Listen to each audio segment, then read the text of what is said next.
Doctor రావు గారు, మీ party అగ్రనాయకత్వం నుంచి వస్తున్న ఇండికేషన్ ఏంటంటే మధ్య మార్గంగా ప్రస్తుతానికి దీన్ని ఈ ఈ పవన్ కళ్యాణ్ గారిని బుజ్జగించి లేదా జనసేనని బుజ్జగించి స్టీరింగ్ కమిటీ చైర్మన్గా పవన్ కళ్యాణ్, ప్రభుత్వ వ్యవహారాలన్నీ వారి అధ్యక్షతను జరుగుతాయి, ముఖ్యమంత్రి చంద్రబాబు నాయుడు గారు కూడా స్టీరింగ్ కమిటీ చైర్మన్ ఆదేశాలను పాటిస్తారని చెప్పి ఒకటి తయారవుతుంట డ్రాఫ్ట్. అంటే మీకు శతకోటి ఆలోచనలు కదా, మీకు తక్కువ వాళ్ళ మీరు.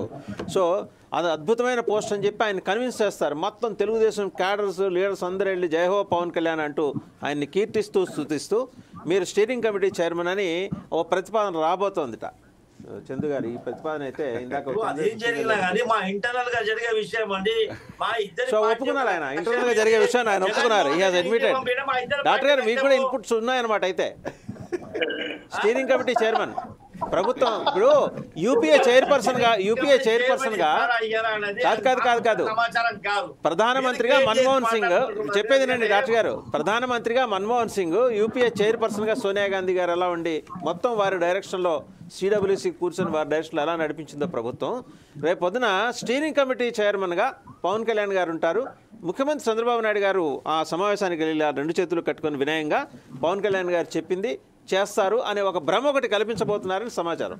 వాసుదేవన్ గారు, రేపు ప్రభుత్వం ఏర్పాటు కానివ్వండి, ఎవరేమైతే మీరు చూస్తారు కదా. నాకు నమ్మకం ఉందండి, మీకే నమ్మకం ఉన్నట్లేదు. జనసేన తెలుగుదేశం ప్రభుత్వం ఏర్పాటు అవుతుంది. పవన్ కళ్యాణ్ గారికి సముచిత స్థానం ఇవ్వడం జరుగుతుంది. మీరెవరు సార్ ఇవ్వటానికి? నేను ఇందాక నుంచి అడుగుతున్నది అదే. మీరెవరు? జనం ఇస్తారు. నాట్ తెలుగుదేశం, మళ్ళీ చెప్తున్నాను, తెలుగుదేశం కాదు, జనం ఇస్తారు. జనం మ్యాండేట్ ఇస్తారు. డాక్టర్ గారు జనం మ్యాండేట్ ఇస్తారు. సో మీరు కాదు ఇచ్చేది, జనం మ్యాండేట్ ఇస్తారు. సముచిత స్థానం ఎవరికి ఎలాంటి సముచిత స్థానం ఇవ్వాలని జనం డిసైడ్ చేస్తారు. ఓకే ప్రభుత్వంలో కానివ్వండి, రేపు మేము గెలవబోని సార్, ప్రభుత్వం ఏర్పాటవుతుందని చెబుతున్నా, మళ్ళీ మీకే అనుమానాలు ఉన్నాయి, నాకే అనుమానం లేవు. మీ ప్రభుత్వం ఏర్పడుతుంది మాకు నమ్మకం ఉంది. ఇరు పార్టీల కూటమి, మా యొక్క జనసేన, తెలుగుదేశం పార్టీ, బీజేపీ కూటమి ఖచ్చితంగా విజయం సాధించబోతుంది. ఆ తర్వాత ప్రభుత్వంలో సముచిత స్థానం, ముఖ్యమైన స్థానం పవన్ కళ్యాణ్ గారికి కూడా ఉంటుంది. డాక్టర్ గారు మొత్తానికి సముచిత స్థానం అంటే అది ముఖ్యమంత్రి పదవి ఇస్తారనేది ఆయన మాటల నుంచి అర్థమవుతుంది. ఏదైనా కానీ ముఖ్యమంత్రి గారు పదవి ఇస్తామా, ఇంకేమి ఇస్తామా అనేది ఇక్కడ సరే. ఇక్కడ ఓవరాల్గా ఏంటి సార్, ప్రభుత్వం మారాలంటే ఇప్పుడు ఆంధ్రప్రదేశ్ పరిస్థితులు అంత ఈజీగా జగన్మోహన్ రెడ్డి గారిని మీరైనా నేనైనా ఇందాక రాయపాటి అరుణ్ గారు చెప్పినట్టు అంత తక్కువ అంచనా వీల్లేదు.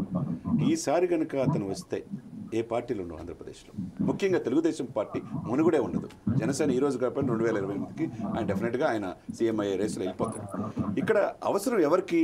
అరాచక పాలన పోవాలంటే ఎవరికి అవసరం? ముఖ్యంగా టీడీపీకి అవసరం. ఇక్కడ దానికి ఎదుర్కోవాలంటే అతను బలమైన వ్యక్తిని చాలా ప్లేసుల్లో ఎమ్మెల్యేలు మారుస్తున్నారు, ఎంపీలు మారుస్తున్నారు అనుకుంటున్నారు. ఆయన ఈక్వేషన్స్లో వెళ్తున్నారు. బీసీని దగ్గర తీసుకోవడానికి ఓపెన్ కేటగిరీలో కూడా బీసీ ఉత్తరాంధ్రలో అదే ప్రయోగించాడు. బొత్స గారి భార్యని విశాఖపట్నంలో పెట్టి, అట్లా నర్సాపేటలో ప్రయోగించాడు. సరే, ఇన్ని జరుగుతున్నా కానీ ఆయన పందాలు ఆయన వెళ్తున్నాడు. ఎక్కడ కూడా ధైర్యంగానే ఉన్నాడు ఇప్పుడు ఈ రోజుకి కూడా. కాబట్టి అతను ఆ వ్యక్తిని ధైర్యంగా ఎదుర్కోవాలంటే ఇన్ని సంక్షేమ పథకాలు ఇస్తా అందరి ఇళ్లలో వెళ్ళాడు. ప్రతి ఫ్యామిలీలో ఒక పథకం వచ్చి ఆ వ్యక్తిని ఎదుర్కోవాలంటే ఈ సమస్యలు చాలా ఉన్నాయి అనేది బలంగా వీళ్ళు ముఖ్యంగా ప్రతిపక్షాలన్నీ ఒకే మాట మీద ఉండాలి.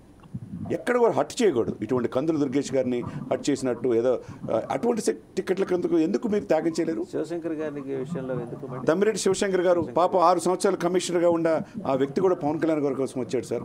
పెందుర్తి మొన్నటిదాకా ఇన్ఛార్జి రమేష్ గారు వచ్చారని చెప్పేసి ఆయన మార్చారు. అక్కడ ఆయనకి బొలిశెట్టి సత్య లాంటి వాళ్ళు అనేక మంది సీనియర్ నాయకులు ఇంతమందికి లేనప్పుడు వాళ్ళని గుర్తించాల్సిన ఆవశ్యకత పార్టీ అధిష్టానానికి ఉంది.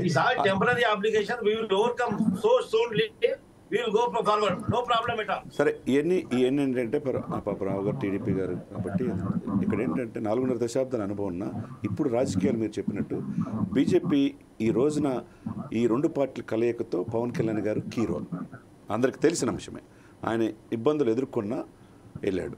సరే, ఆయన దగ్గర దేహి అడగాల్సిన అవసరం లేదు, మోదీ గారి దగ్గరికి వెళ్ళి అని చెప్పేసి డాక్టర్ గారు అంటున్నారు. కానీ మరి మరి ఇప్పుడు 4.5 సంవత్సరాల్లో మరి మీరు 22 మంది ఎంపీలు ఇచ్చి రాజ్యసభలో పార్లమెంట్లో స్పెషల్ స్టేటస్ కానీ ఏది అడగలేకపోయారు. సరే ఆయన ఏంటి అనేది దక్షిణ భారతదేశంలో పవన్ కళ్యాణ్ ఏంటి ఏ విధంగా ఉపయోగించుకోవాలో బీజేపీకి తెలుసు. ఎన్డీఏ సమక్షంలో ఎన్డీఏలో కీలక పాత్ర పవన్ కళ్యాణ్ గారు పాత్ర పోషిస్తున్నారు. బీజేపీ టీడీపీని కలిపి వీళ్ళు వెళ్ళబోతున్నారు. ఈ ముగ్గురు వెళ్ళాలంటే దీర్ఘకాల సమస్యలు అమరావతి రాజధాని పూర్తి చేయాలన్నా అమరావతి సార్ ఎవరు ఏమంటారు జగన్మోహన్ రెడ్డి, విజయసాయి రెడ్డి గారు మోదీ గారి దగ్గర ఏమంటున్నారు ఇక్కడ ఈరోజు చెప్తున్నారు కదండి సార్. ఇక్కడ అమరావతి రాజధాని పూర్తి కావాలన్నా, స్పెషల్ స్టేటస్ రావాలన్నా, పోలవరం నిర్మాణం పూర్తి కావాలన్నా, విశాఖ స్టీల్ ప్రైవేట్ పరం కాకుండా ఉండాలన్నా కేంద్రం నుంచి నిధులు రావాలి. అది కేంద్రంతో సఖ్యత ఉంటేనే రాష్ట్రాలకు ఉపయోగం. ఆంధ్రప్రదేశ్లో ఏ పార్టీ వచ్చినా బీజేపీ అడగకుండానే ఈరోజు 25 ఎంపీలు ఇచ్చే పరిస్థితులు ఆంధ్రప్రదేశ్లో ఉన్నాయి. ఈ సిచ్యువేషన్లో బీజేపీ కూడా ఎంటర్ కావాలి. బీజేపీ దీర్ఘకాల సమస్యలు తీరాలి. టీడీపీ జనసేన కలిసి వెళ్ళాలని పవన్ కళ్యాణ్ స్టాండ్ కరెక్ట్గా వెళ్తున్నాడు. ఈ పాయింట్ ఆఫ్ వ్యూలో ఇక్కడ ఏంటంటే ఈ చిన్న అవకాశాన్ని ఈ 24 రెచ్చగొట్టి వైసీపీ వాళ్ళు వాళ్ళ ప్రయత్నం వాళ్ళు చేస్తున్నారు. ఇది కాకుండా టీడీపీ జనసేన ఒక సమన్వయ కమిటీలు ఉన్నాయి, ముందుకెళ్ళాలి. అధిష్టానం అది కెప్టెన్స్ ఇద్దరు చంద్రబాబు నాయుడు గారు పవన్ కళ్యాణ్ గారు ముందు కూర్చొని ఎక్కడ ఇది జరుగుతుంది దాన్ని ఏ విధంగా ఇచ్చేయాలి ఒక టైం స్పెండ్ చేసేస్తే రేపు 28 సభ ఉంది వీళ్ళకి. ముఖ్యంగా ఎల్లుండి జరిగే సభలో వీళ్ళు స్ట్రెంత్ చూపించుకోవాల్సిన అవసరం ఉన్నది అధికార పక్షానికి. కాబట్టి ఎటువంటి పొరపచ్చలు లేకుండా ఈ యొక్క ఉమ్మడి కూటమి ముందుకెళ్లాల్సిన అవసరం ఉంది. ఆంధ్రప్రదేశ్ ప్రజలు అది కోరుకుంటున్నారు. రైట్. అరుణ గారు ప్లీజ్ కంక్లూడ్. డాక్టర్ గారు అరుణ గారు మాడతారు. ఏం చెప్తానంటే సార్, ఫైనల్ గా చంద్రబాబు నాయుడు గారి భాషలో చెప్పాలంటే, brother I'm there with you, don't bother, our people briefed me my అని చెప్తారు అంతే, అంతకన్నా ఏం ఉండదు అక్కడ. అరుణ గారు could you please conclude. Sir ఇప్పుడు ఇందాక వైసీపీ ప్రతినిధి గారు రాబోయే రోజుల్లో మీరు ఇష్యూస్ వచ్చి మా మీద పడతారంటే సమస్య ఎక్కడ వచ్చింది అంటే, రాష్ట్రానికి సంబంధించి ఏ రోజు ప్రెస్ మీట్లు పెట్టని మీ పార్టీ నాయకులంతా వర్గం మీద జన సైనికులు రోజులుగా లేనిపోని సవత ప్రేమ వాళ్ళకి పోస్ట్ ప్రెస్ మీట్ పెట్టి మాట్లాడుతున్నారు. అందరూ రోజా గారు, మీ అంబటి రాంబాబు గారు, మీ సజ్జల గారు, వీళ్ళందరూ మీకు లేని ప్రజల పట్ల లేని నిబద్ధత Janasena party and TDP party యొక్క పొత్తుల పట్ల చూపిస్తున్నారు కదా, అమితమైన ప్రేమ. ఆ ప్రేమ సమస్య ఇదంతా. అందువల్లే మీ గురించి మాట్లాడాల్సి వచ్చింది. ఎంతసేపటికి కోడి పప్పులో పుల్లలు పెట్టి అది చలి కాసుకున్నాం అని చెప్పి ఎదురు చూస్తూ మీరు ఇచ్చిన బాధ్యతని విస్మరించి ఇవాళ రాష్ట్రాన్ని నియంత్రణగా మీ కబంధ హస్తాల్లో పెట్టుకోవాలని ప్రయత్నం చేస్తున్నారు. చూసారా? ప్రజాస్వామ్యబద్ధంగా ఎలక్షన్ వెళ్ళటం కన్నా కూడా ఎన్ని దుడ్డిదారులు ఉంటే అన్ని దుడ్డిదారులు మరి వెళ్దామని చెప్పి ఎత్తుకుంటున్నారు. చూసారా?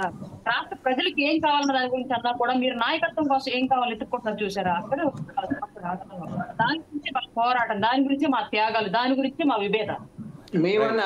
రైట్. థ్యాంక్ యూ అరుణ గారు, థ్యాంక్ యూ డాక్టర్ రాధాకృష్ణ గారు, థ్యాంక్ యూ డాక్టర్ ఏఎస్ రావు గారు, చంద్ర శ్రీనివాస్ గారు, ధన్యవాదాలు. సో చూసాం కదా పొలిటికల్ థాట్లో మొత్తానికి ఏంటంటే డిఫరెంట్ అబ్జర్వేషన్స్ మేనిఫెస్ట్ అయినాయి ఇదే ప్లాట్ఫామ్ నుంచి. జనసేనది త్యాగమా, తెలుగుదేశానికి అవసరమా? ఎనీహౌ 28వ తారీఖు సమావేశం తర్వాత కొంత క్లారిటీ మాత్రమే వచ్చే అవకాశం ఉంది. బహుశా ఆ తర్వాత హరిరామ జోగయ్య గారు మళ్ళీ ఇంకో లేఖాస్త్రం తోటి మళ్ళీ దాడికి సిద్ధమవుతారు. చూద్దాం. Thank you very much.